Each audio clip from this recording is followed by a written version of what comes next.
Christian Bobin, La traversée des images. Vous arrivez chez lui vers la fin de l'après-midi. Chez lui, en Haute-Savoie. Chez lui, dans sa maison, dans sa ferme, dans sa tanière d'encre et de bois. Vous arrivez là, comme vous arrivez partout, avec impatience de repartir bientôt. C'est une infirmité que vous avez, de ne pouvoir envisager un voyage autrement que comme un détour pour aller de chez vous à chez vous.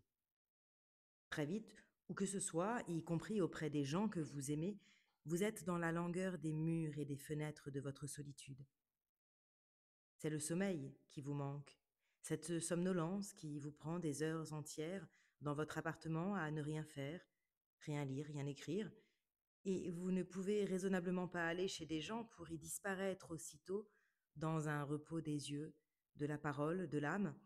Vous ne pouvez demander à ceux que vous aimez de supporter une présence aussi faible, presque évanouie. C'est plus fort que vous. Il vous est nécessaire de refuser une quantité considérable de rencontres afin de préserver une chose dont la plus juste formule est rien.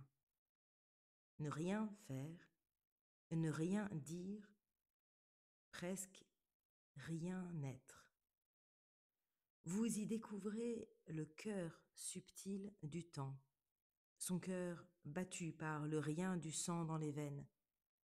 C'est un état limite dont vous avez besoin, une mince ligne de rien entre l'ennui et le désespoir, et la joie, qui passe en funambule sur ce fil.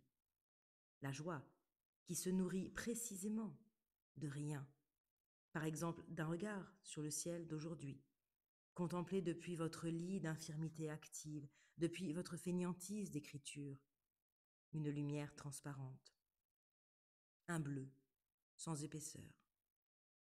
On dirait que les anges viennent de laver leur linge et que, n'étant riches que de leur seul amour, ils portent toujours la même lumière, rendue transparente par des milliers de lessives.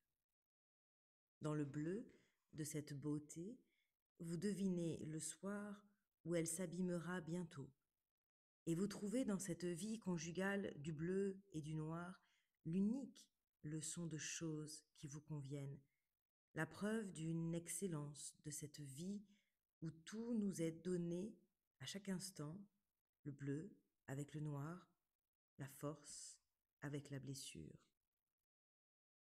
La seule tristesse qui se rencontre dans cette vie vient de notre incapacité à la recevoir sans l'assombrir par le sentiment que quelque chose en elle nous est dû.